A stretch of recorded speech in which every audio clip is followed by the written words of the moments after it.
खबरों के निष्पक्ष विश्लेषण के लिए सब्सक्राइब करें Jantantra TV and press the bell icon. Never miss any update. नमस्कार, आपका बहुत बहुत स्वागत है हमारे इस खास बुलेटिन में। आपके साथ मैं हूं अंशिका पाठक। बुलेटिन की शुरुआत करेंगे और साथ ही हमारे देश भर के रिपोर्टर्स हमारे साथ इस बुलेटिन में जुड़ेंगे, जो अपने अपने राज्यों के बारे में हर बड़ी खबर आप तक पहुंचाएंगे, आपसे रूबरू कराएंगे।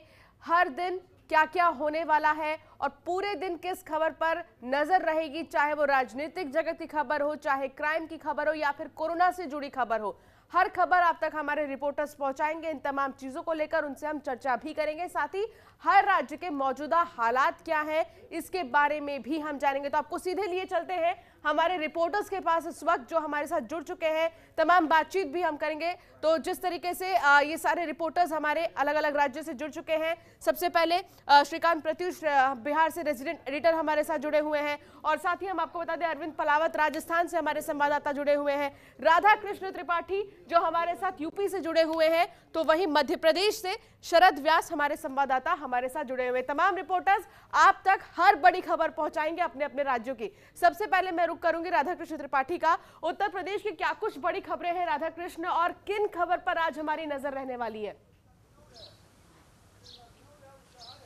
अंशिका, देखिए, सबसे पहले बात कोरोना की करते हैं तो कोरोना की संख्या फिर बढ़ के 1873 हो गई उत्तर प्रदेश में, और जिसमें सबसे ज्यादा संख्या जो कानपुर में बढ़ी है, जिसको लेकर सरकार लगातार चिंता जता रही थी। और कानपुर में जो 24 से ज्यादा मरीज हैं उनमें 14 महिलाएं हैं।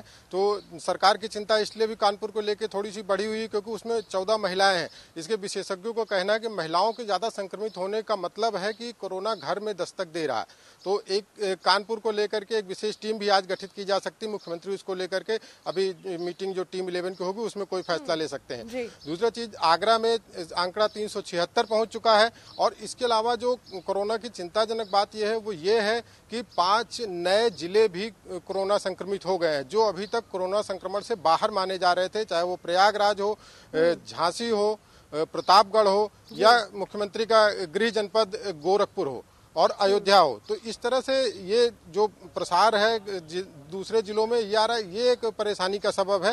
दूसरी चीज, जो कल आंधी तूफान और बारिश से हुई है उससे काफी नुकसान हुआ है आम की फसल को और गेहूं की फसल को। इसका आकलन करने के लिए मुख्यमंत्री ने सारे जिलों के अधिकारियों से रिपोर्ट मांगी है। और एक चीज अंशिका आपको बता दें कि ये जो आंधी और पानी हुआ, किसानों को भले नुकसान हुआ हो, लेकिन जो सियासत की खेती है उसको खाद और पानी मिल गया। और अभी तक जैसे डीए को लेकर के जो एक मरुस्थल और एक रेगिस्तान हो रहा था सियासत का उत्तर प्रदेश में, वो उससे डीए ने एक बूस्टर दिया था। और अब कल की आंधी पानी ने जो कि अब चूंकि जो विरोधी दल है वो किसानों की समस्याओं को लेकर मुखर हो रहे हैं और सरकार की घेरेबंदी की तैयारी कर रहे हैं। दूसरी तरफ आगरा में जो संक्रमण के बढ़ते हुए मामले हैं, वहां के मेयर ने, जो कि बीजेपी के ही हैं, उन्होंने जो चिट्ठी लिखी है कि आगरा में सब कुछ ठीक नहीं है और आगरा को बचा लो, सरकार से गुहार लगाई है, और तो उसको लेकर भी विपक्ष उस चिट्ठी को लेकर के हमलावर हो चुका है कि वहां के मेयर जो कि खुद बीजेपी से जुड़े इस तरह के वो कर रहे हैं, तो सरकार कहीं न कहीं आगरा में फेल हो रही है। तो एक तरह से जो आज का वो होगा उस पर आज गतिविधियां, सियासत की गतिविधियां काफी तेज होंगी उत्तर प्रदेश में, और इस पे वो होगा। कोरोना में 17 पुलिस वाले संक्रमित पाए गए हैं, ये एक चिंता का विषय है। डीजीपी ने अपने यहाँ से कि वो सतर्कता बरते और उनके लिए विशेष तौर से किट और इसका इस्तेमाल के लिए एसएसपी को निर्देश दिए हैं। और अंशिका, एक चीज और इसमें देखने वाली होगी कि अभी तक जो आज टीम 11 की मीटिंग है जो होने वाली है, उस पे नजर रहेगी कि आज कई अहम फैसले हो सकते हैं, चाहे किसानों के लिए हो या कोरोना को लेकर के है। मुख्यमंत्री ने उस पर कई समीक्षा मांगी है, रिपोर्ट्स मांगी। नोडल अधिकारी जो पहुंच चुके हैं जिलों में, आज उनकी रिपोर्ट्स आएगी, उनके रिव्यूज आएंगे, तो उस पर सरकार कोई फैसला लेगी और इस पे भी नजर बनी रहेगी दिन भर हमारी। तीसरी चीज, जो कल एक घटना हुई थी कई जगहों पे, किस तरह से लॉकडाउन तमाम राज्य के मुख्यमंत्रियों के साथ बातचीत भी है, और कहीं ना कहीं आज टीम 11 की बैठक में जो बातचीत होगी वो कहीं ना कहीं लेकर जाएंगे आज योगी आदित्यनाथ पीएम के साथ की मीटिंग में भी। तो कई मायनों में महत्वपूर्ण हो जाती है ये मीटिंग। लेकिन आपको हम बता दें कि लगातार राज्य में क्या हालात पैदा हो रहे हैं, किसानों की क्या समस्या है, मजदूरों की क्या समस्या है, कोरोना वायरस को लेकर क्या ताजा आंकड़े हैं हमारे रिपोर्टर्स आप तक पहुंचा रहे हैं। मैं सीधा रुख करूंगी मध्य प्रदेश का, शरद व्यास हमारे साथ जुड़े हुए हैं। शरद, मध्य प्रदेश की क्या कुछ बड़ी खबरें हैं और वहां पर देखिए बेमौसम बारिश लगातार जिस तरीके से हर राज्य में हो रही है, किसान कितने ज्यादा प्रभावित मध्य प्रदेश में हुए हैं? देखिए, बिल्कुल बेमौसम बारिश से किसानों को थोड़ी बहुत ज़रूर नुकसान ज़रूर हुआ है, लेकिन इस नुकसान की भरपाई के लिए सरकार ने आश्वस्त किया है कि किसी प्रकार से किसानों को डरने की ज़रूरत नहीं है। जिस तरह से कोरोना को लेकर अभी तक धैर्य जताया है, आने वाले समय में थोड़ा धैर्य जताइए। जो भी भरपाई होगी इस दौरान उनकी फसलें खराब हुई उसकी, वो भी कर दी जाएगी। तो एक कहीं ना कहीं किसानों के अंदर एक आश्वासन दिया गया, तो किसानों को इस बात की राहत है कि आने वाले समय में उनका पैसा जो है, उनकी जो फसलें खराब हुई है उसका पैसा डूबेगा नहीं। दूसरी सबसे महत्वपूर्ण खबर कोरोना को लेकर कि कोरोना में मध्य प्रदेश में अब जो आंकड़ा है वो 2000 से ऊपर निकल चुका है। इंदौर की बात करें तो तकरीबन 1207 मरीज अब तक हो चुके हैं, 60 लोगों की मौत हो चुकी है। भोपाल की बात करें तो 415 मरीज अब तक मिल चुके हैं, जिसमें 13 लोगों की मौत हो चुकी है। और उज्जैन की बात करें तो उज्जैन में तकरीबन 108 मरीज है, जिसमें 17 लोगों की मौत हो चुकी है। और ऐसे पूरा ओवरऑल आंकड़े की बात करें तो 108 लोगों की अब तक मौत हो चुकी है और 300 से ज्यादा लोग अब तक स्वस्थ होकर अपने घर जा चुके हैं। तो इस वर्तमान आंकड़े से कहीं ना कहीं थोड़ी चिंता जरूर बनती है मध्य प्रदेश पे। और दूसरी बात यह कि प्लाज्मा थेरेपी को लेकर जिस तरह से चर्चा वीडियो कॉन्फ्रेंसिंग के द्वारा स्वास्थ्य मंत्री नरोत्तम मिश्रा ने की थी, उसके बाद प्लाज्मा थेरेपी की शुरुआत कर दी गई है। इसका सबसे पहले शुरुआत की गई है इंदौर में, चूंकि इंदौर सबसे ज्यादा मरीजों से भरमार है, इसलिए इंदौर में इसकी शुरुआत की गई है और 2 डॉक्टर्स ने इसके लिए लेकिन शरद, सवाल एक उठता है इंदौर को लेकर कि इतना स्मार्ट सिटी है इंदौर और वहां पर कई सारी व्यवस्थाएं हैं, अस्पतालों की अच्छी खासी व्यवस्थाएं हैं, टेस्टिंग अच्छे खासे तरीके से किए जा रहे हैं, तो क्यों इंदौर में मामले बढ़ रहे हैं? क्या लॉकडाउन का पालन सख्ती से नहीं किया जा रहा है या फिर रिपोर्ट्स की कमी को लेकर कोई बात सामने आ रही है? देखिए, लॉकडाउन, इंदौर बिल्कुल ठीक बात कही कि इंदौर स्वच्छता की बात कर ले या इंदौर में एजुकेशन की बात कर ले या हर तरह से बात कर ले, इंदौर अन्य मध्य प्रदेश के अन्य शहरों की तुलना में आगे है। लेकिन बावजूद इसके इस तरह का कोरोना का संक्रमण बढ़ने का कारण मुख्य रूप से यही है कि जो शुरुआती दौर में जिस तरह की ढील दी गई थी, यानी कि जो बाहर से लोग आए थे, जिन जमातियों की बात करें या फिर जो बाहर तीर्थ पे गए थे कुछ विशेष समुदाय के लोग, वो जब तीर्थ पे गए थे दोबारा से जब लौटे थे सऊदी अरब से, तो उससे भी कहीं ना कहीं समस्या खड़ी हुई है और उन्होंने अपनी हिस्ट्री को, जो ट्रैवल हिस्ट्री, उसको छुपा कर रखा। तो इसलिए तादाद भी जो देखेंगे तो पर्टिकुलर एक समुदाय का तादाद मध्य प्रदेश में ज्यादा देखने को मिल रहा है और इसी के लिए ही कोशिश की जा रही है कि उनको ज्यादा से ज्यादा उनकी हिस्ट्री पता करके क्लियर किया जा सके। इंदौर में यही एक कारण है। और दूसरी चीज, कई कुछ इलाके ऐसे हैं जहां पर कुछ असामाजिक तत्व जो मध्य इंदौर शहर की या फिर अन्य शहरों की आबो हवा को बिगाड़ने की कोशिश कर रहे हैं, तो एक वो भी एक दूसरा सबसे बड़ा महत्वपूर्ण कारण है। इसीलिए एक आईएएस की बड़ी टीम लेकर साथ ही साथ यहाँ पर पुलिस प्रशासन भी बड़े अधिकारियों के साथ यहाँ पर लगातार बैठक कर रहा है। तमाम जो मुख्यमंत्री है, मुख्यमंत्री के अलावा गृह मंत्री, दोनों की निगाह इंदौर पर बनी हुई है। इन सभी के बीच में ही प्लाज्मा थेरेपी की शुरुआत हुई है कि जो इतना बड़ा बल्क में जो लगातार सैंपल्स जो मरीज निकल रहे हैं उनको बचाया जा सके। सबसे महत्वपूर्ण खबर तीसरी यह भी है मध्य प्रदेश के लिए, आज से भी हम देखेंगे तो आज शिवराज सिंह चौहान नरेंद्र मोदी से चर्चा करेंगे वीडियो कॉन्फ्रेंसिंग के द्वारा, जिसे तमाम राज्यों के मुख्यमंत्री करेंगे। तो ये माना जा सकता है कि आने वाले समय में इंदौर को कोई भी राहत, इंदौर, भोपाल या फिर मध्य प्रदेश को कोई ऐसी राहत नहीं मिलेगी 3 तारीख के बाद, क्योंकि ऐसी संभावना जताई जा रही कि जिस तरह से कोरोना के लगातार मरीज मिल रहे हैं, तो इंदौर या मध्य प्रदेश की बात करें ओवरऑल, तो मध्य प्रदेश में आने वाले समय में लॉकडाउन की जो सीमा है उसको बढ़ाया जा सकता है, स्थिति को एक तरह से सख्ती बढ़ाई जा सकती है। और क्योंकि बहुत ज्यादा केसेस सामने आ रहे हैं, ऐसे में ये बहुत जरूरी हो जाता है कि कहीं ना कहीं लॉकडाउन पर एक बार फिर से विचार किया जाए। श्रीकांत प्रत्युष बिहार के रेजिडेंट एडिटर हमारे साथ लगातार जुड़े हुए हैं, उनसे भी हम बातचीत करेंगे। श्रीकांत, आज क्या लगता है, जिस तरीके से देखा जा रहा है, क्या बातें सामने निकल कर आएंगी? पीएम मोदी के साथ जो बातचीत होगी सीएम की, क्या लगता है कि लॉकडाउन को लेकर एक बार फिर से विचार किया जा सकता है? बिहार की स्थिति को देखते हुए कई सारे मामले निकल कर आए हैं आज भी सामने। देखिए अधिकारियों की जो लगातार बैठक चल रही है उसमें अधिकारी इसी निष्कर्ष पर पहुंचे हैं कि जैसे ही लॉकडाउन खत्म होगा, कोरोना के संक्रमण में कई गुना इजाफा होगा और पूरे भारत में तो करोड़ों की संख्या हो सकती है और बिहार में भी स्थिति भयानक हो सकती है। तो अभी सरकार लॉकडाउन को पूरी तरह से खत्म करने के पक्ष में नहीं है। तो मानकर चलिए कि आज प्रधानमंत्री की मुख्यमंत्रियों से जो बात होगी, बिहार के मुख्यमंत्री नीतीश कुमार से बात होगी, उसमें लॉकडाउन में जरूरी सेक्टर में काम की छूट दी जाएगी और इसी तरह से लॉकडाउन को आगे कंटिन्यू करने की सलाह दी जाएगी। तो लॉकडाउन तो आगे जारी रहेगा, लेकिन कई सेक्टर को काम करने की छूट मिल सकती है। देखिए, देश की अर्थव्यवस्था बहुत खराब है और लगातार लॉकडाउन रहा तो और खराब होगी। तो लॉकडाउन के बीच अर्थव्यवस्था नहीं डगमगाए, ज्यादा ध्वस्त न हो, इस बात को ध्यान में रखते हुए थोड़ी छूट दी जा सकती है। लेकिन मई में एक्सटेंड तो होना ही है लॉकडाउन। सबसे बड़ी बात यह है, अभी खबर आई है, थोड़ी देर पहले खबर आई है कि बिहार के मुंगेर में 13 नए कोरोना पॉजिटिव केस सामने आए हैं। मुंगेर बिहार का नंबर 1 जिला बन गया है कोरोना के संक्रमण के मामले में। वहां पहले 69 केसेज थे, अब 13 और आ गए, यानी 81 कोरोना संक्रमित मुंगेर शहर में केवल हैं। और इस तरह से बिहार में कोरोना संक्रमितों की संख्या बढ़कर 290 हो गई है। तो बिहार में जिस तरह से तेज रफ्तार से कोरोना का संक्रमण बढ़ रहा है, बिहार सरकार की नींद उड़ी हुई है और कई नए मामले सामने आए हैं। पटना एयरपोर्ट का एक सफाई कर्मचारी भी कोरोना से संक्रमित पाया गया है। पटना एयरपोर्ट के लगभग 50 कर्मचारियों को, सफाई कर्मचारियों को, दूसरे कर्मचारियों को क्वारंटाइन किया गया है।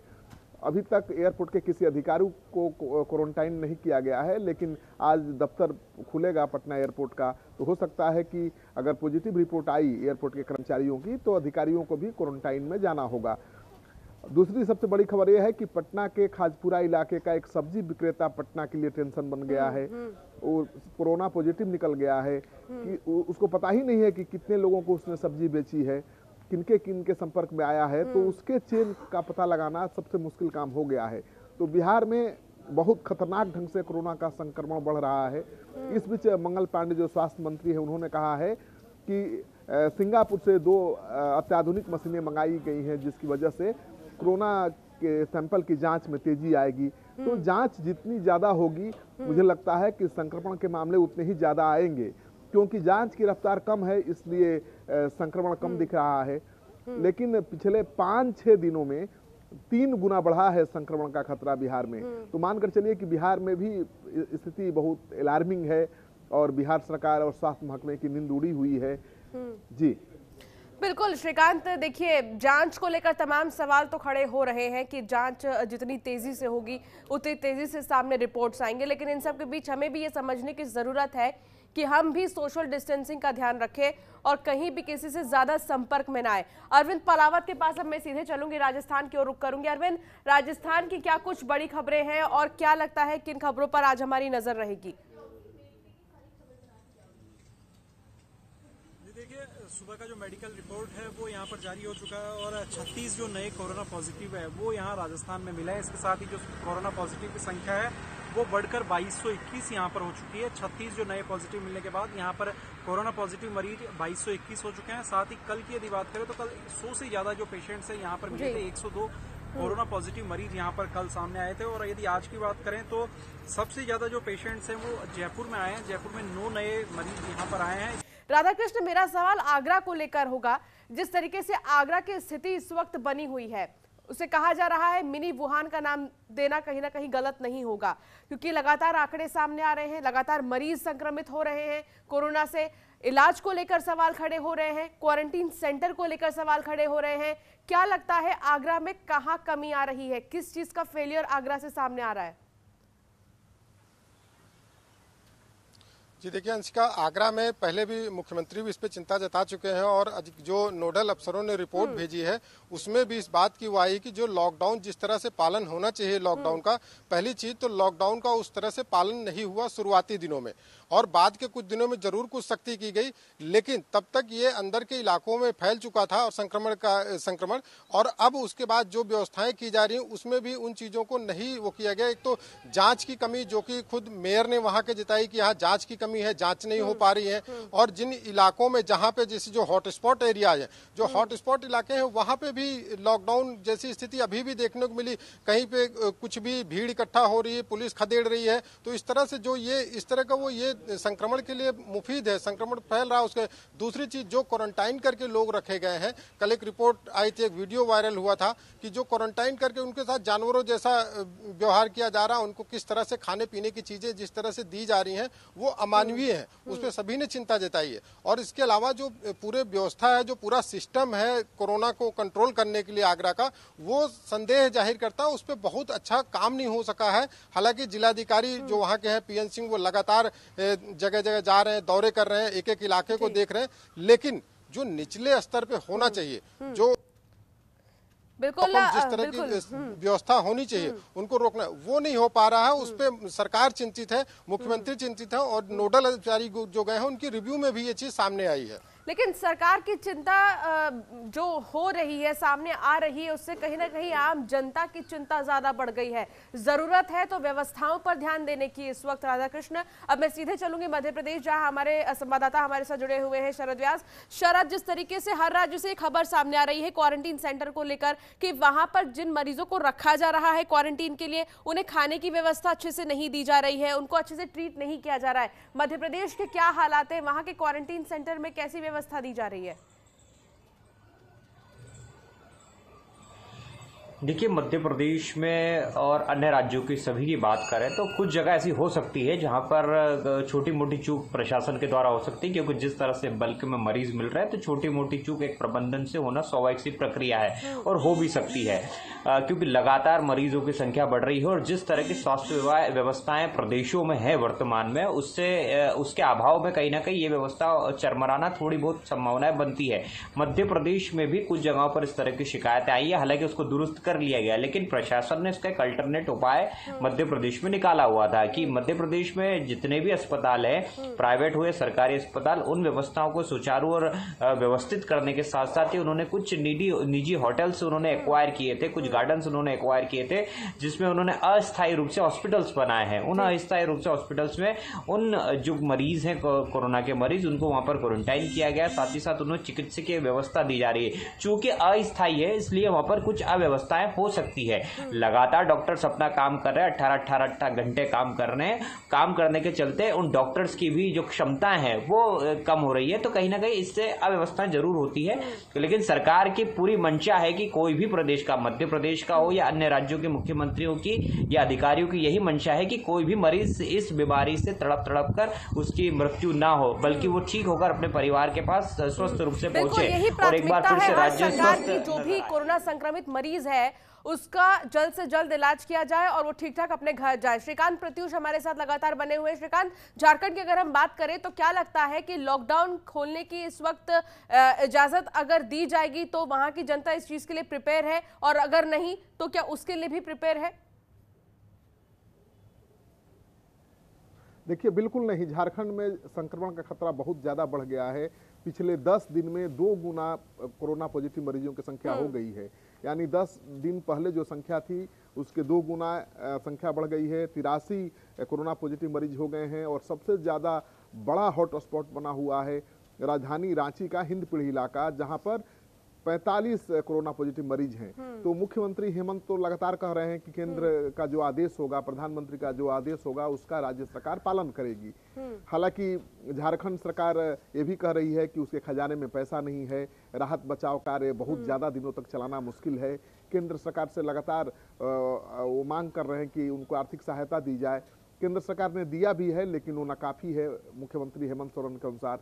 लेकिन हेमंत सोरेन केंद्र सरकार से टकराव के मूड में नहीं है, वो सहयोग चाहते हैं, वो समर्थन सवाल चाहते यहीं हैं। पर पैदा होता है श्रीकांत की जो ये इतना पोलाइट नेचर हेमंत सोरेन का सामने आ रहा है और केंद्र से टकराव वो नहीं करना चाहती है, ये किस ओर इशारा कर रहा है? इसके मायने हम क्या समझे? इतनी बड़ी महामारी है, देश को इस वक्त जरूरत है पूरा मिलकर लड़ने के लिए, और साथ ही राज्यों को जरूरत है एक आर्थिक पैकेज की। क्यों नहीं डायरेक्टली इस चीज की मांग की जा रही है? देखिए, सबसे बड़ी बात यह है कि झारखंड में जिस तरह से हेमंत सोरेन की सरकार है, कांग्रेस की सरकार है, कांग्रेस की एक अलग सरकार दिख रही है। यानी कांग्रेसी मंत्री अपने हिसाब से काम कर रहे हैं और वो नरेंद्र मोदी पर निशाना साध रहे हैं, बीजेपी की केंद्र की सरकार पर निशाना साध रहे हैं। लेकिन हेमंत सरकार, बिल्कुल हेमंत सरकार के मंत्री या खुद हेमंत केंद्र सरकार पर निशाना साधने से बच रहे हैं। तो लग रहा है कि झारखंड में कोरोना संक्रमण के बीच एक नई राजनीतिक समीकरण बन रहा है, कुछ नई खिचड़ी पक रही है। तो आने वाले दिनों में पता चलेगा। अभी तो संक्रमण से लड़ने में सरकार लगी हुई है और राजनीति भी तेज हो गई है। तो मेरा मानना है, अनुभव है कि झारखंड की राजनीति में बहुत बड़ा परिवर्तन होने वाला है आने वाले दिनों में, और कांग्रेस फिर अलग थलग पड़ने वाली है। बिल्कुल बिल्कुल श्रीकांत, आने वाले समय में देखने वाली बात होगी कि झारखंड में क्या स्थिति पैदा होती है, चाहे वो राजनीतिक के हिसाब से अगर हम देखें या फिर कोरोना वायरस के मद्देनजर हम देखें। लेकिन इन सब के बीच यही अपील हर राज्य की तरफ से की जा रही है कि आप ज्यादा से ज्यादा सावधानी बरतें और सतर्क रहें। आप सभी रिपोर्टर्स का हमारे साथ जुड़ने के लिए और तमाम जानकारी साझा करने के लिए बहुत बहुत शुक्रिया। इसी के साथ बुलेटिन में फिलहाल इतना ही। आप देखते रहिए जनतंत्र टीवी। नमस्कार।